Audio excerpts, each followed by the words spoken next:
Hello, welcome back to another video. So, this is the first of a three-part series, and the idea behind this is kind of taking an artist, breaking down what they do, and being able to replicate that and apply it to other characters or photography of real life, so on. So, this is the first part where we're going to look through an art book, a sketchbook, some kind of collection of the artist's work. In this case, it's Omar Dogan, who I've talked about quite a bit on this channel. He's a very big influence of mine. So, next week will be the second part where I break down their style, replicate some of their artwork using different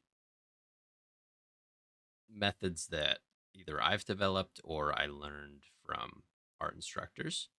And then the third part will be applying those consolidations that we made in the second part to photography and seeing how well we can, I guess, replicate their style for the purpose of learning and to try and gain a bit of insight into how artists that we look up to do things to make our art better. So before I dive into this sketchbook here, my Patreon, I'm running a 7-day free trial for the first two tiers. I will have that linked in the description. So if you want to support me, but you're not sure if you want to commit fully to my Patreon, you have an option to check it out for a week and decide if you like what you see. I've been doing 6 to 7 illustrations a month with work in process sketches and final illustrations. So if that sounds interesting to you, please check it out. I also am very excited to announce that I made it on VGen. I was selected by the community in the competition for May, and I now have a VGen portfolio set up and a few commission options. So if you would like to commission me to get a character drawn or something of the like, I will have my VGen linked in the description as well. So without further ado, let's dive into Omar's wonderful little collection here. So this is a collection of head sketches, which I'm very lucky I was able to get my hands on at all. Uh, I think I bought this 5, maybe 6 years ago. It was quite a while ago. Um, he hasn't done, he hasn't run any of these sketchbooks in, well, I guess he calls them head sketch collections or something to that effect. Um, but he hasn't run them in a number of years, and I'm not sure if he ever will again. I think, as I've mentioned before, he's had a lot of trouble with people sampling his art and training AI models with that to create false accounts uh, where they post NSFW work in his style, those kind of things. So he's really kind of isolated off of social media in some ways and is now posting on his Patreon and his private account. So hopefully someday there will be some more of these head sketch collections, but for now, this is the only one I have, and I'm very happy I was able to get one. A lot of his work in this book is like Overwatch, Street Fighter, Guilty Gear. I know he's, especially in this time, he's got like a little message in the back where he kind of talks about what his interests were at the time and so on. Um, but definitely a lot of Widowmaker.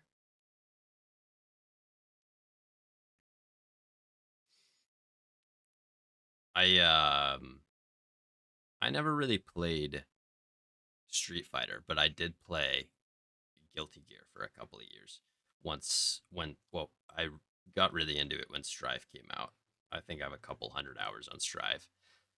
I used to main Milia Rage, who in Strive was very difficult, and she was not very good. But her, because she was like a lightweight, so her damage was really low, but she was fast, and you had to get really good at chaining these kind of complex combos, which I never got spectacular at, but it was quite a bit of fun once I was good enough to be able to beat people, because it felt like the like hours and hours that I'd spent in practice tool learning even the basicest or simplest combos was paying off.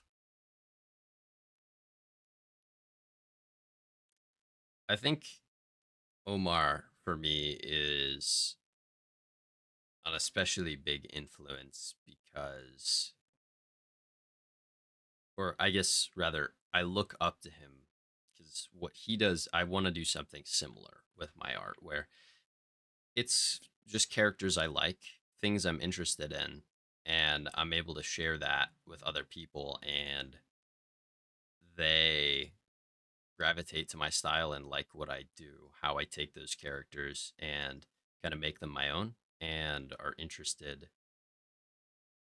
I guess the business model that I'm trying to build is taking characters and having people look at that and love the characters as much as I do and be willing to commission me or spend money to get my style of those characters.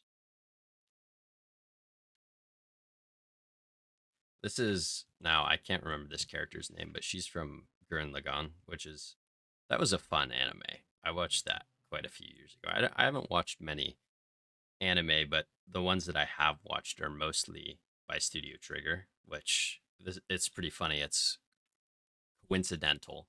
My one cousin he's always been super into anime and Japanese culture, so he'd give me recommendations or I'd just find a show. And every time I'd tell him I watched the new show, he'd be like, "Oh yeah, that's another one by Studio Trigger." I think the animation style is I don't know how exactly I'd break it down to describe it, but it's right up my alley, I guess.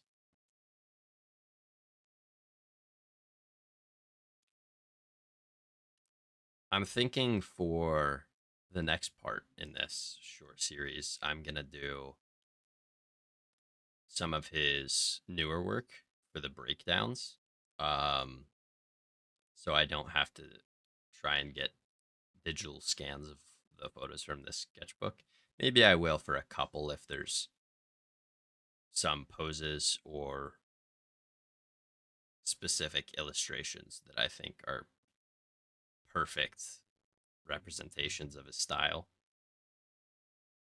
I like what he does a lot where he'll do like character crossovers kind of where he'll take characters from different completely different universes and put them in characters other characters costumes.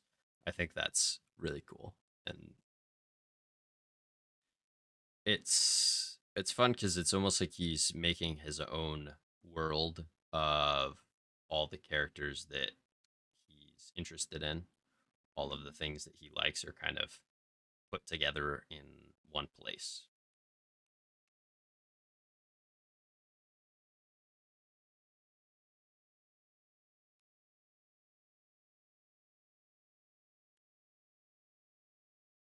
I also like he comments in the end of the book about how at this point he was doing a lot of crossovers with 2B and Alita. Um, and I think it's hysterical how he's got them. They're always drinking oil. Like there's one illustration coming up a little ways back where they're like chugging oil down. It's just running down their face. I think that's pretty funny. Elfelt Valentine, such a fun character. I was so stoked when they added her to Strive. It'd be fun to do.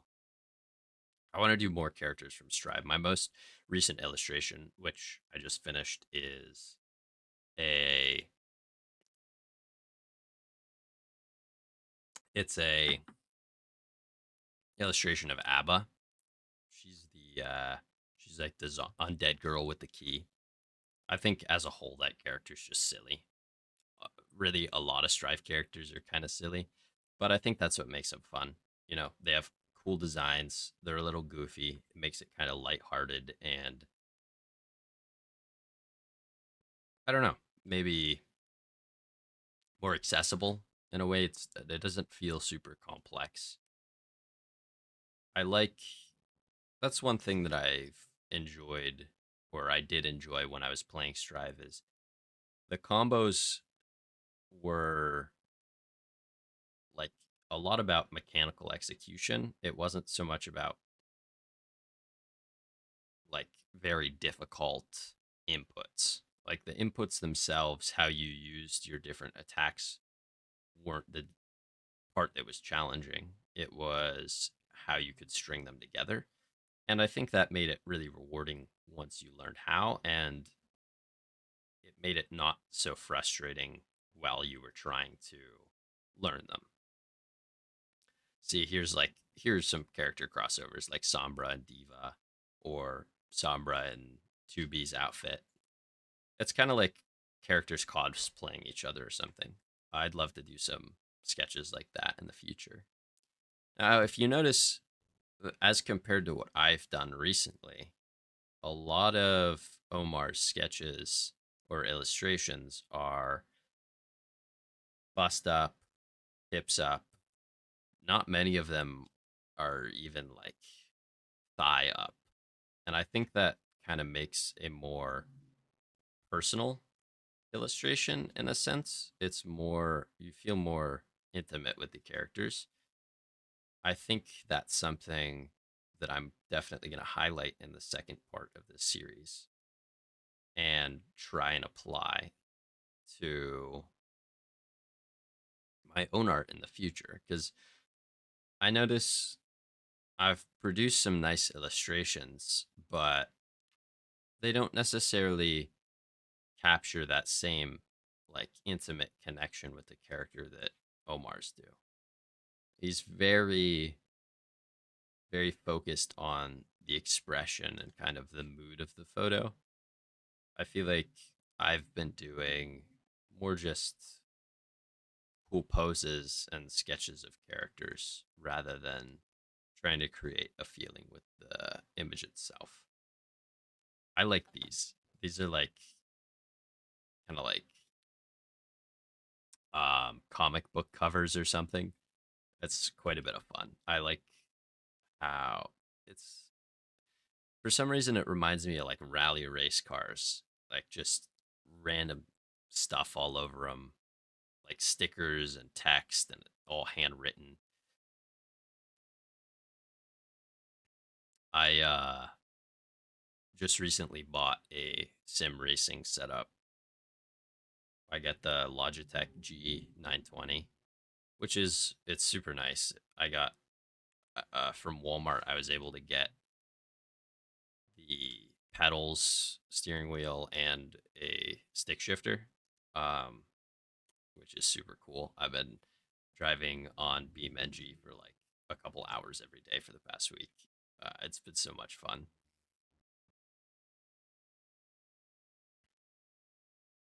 Yeah, here's what I was talking about with the oil chugging and the crossovers. I think I don't know. It's cool. Um, it's kind of sweet. It's kind of silly. It gives off it's like good vibes all around, and I think that's what I'm just gonna cut that thought off right there. I gotta point out we got some KDA, some League of Legends, where my heart belongs. I did I did used to play a lot of Overwatch, especially when it first came out. I played on Xbox. Me and my cousins were always playing together.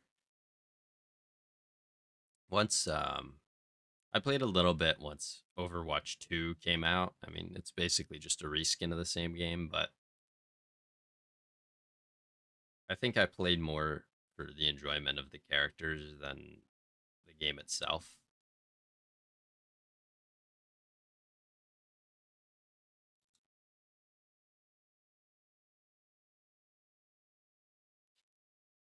I see the only thing in this book is these like cat girl characters. I have no idea what they're from. So if I'm just really uncultured, somebody in the comments, please yell at me. Oh, we got a bit of Zelda here. I remember so the only time I never had any Nintendo. I had an Xbox. We got an Xbox One. Prior to that, I just played on my cousin's consoles growing up, and I eventually got a PC. But there was one time. This is the only time I played Zelda. Was I was hanging out with one of my buddies. Um, I think I spent the night at his house, and we played. We just took turns playing Zelda, Breath of the Wild, like the entire night. I don't think we slept at all.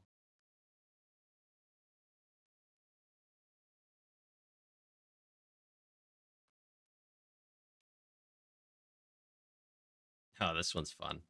It's like the armor polishing here. It's I think Omar's scenes and the feelings that he creates, they're very unique and creative. Despite him doing just fan art, he comes up with ways to propose what's going on in the scene in a way that nobody else does.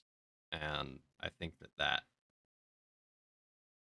is a huge draw to his art, as well as his expressiveness in his characters. I'm such a fan of the sideways illustrations. I know he is too. I mean, he's like every time he does one, he's like, I gotta do more of these sideways illustrations. I love them. I think they're great too. Well, that wraps up the sketchbook here.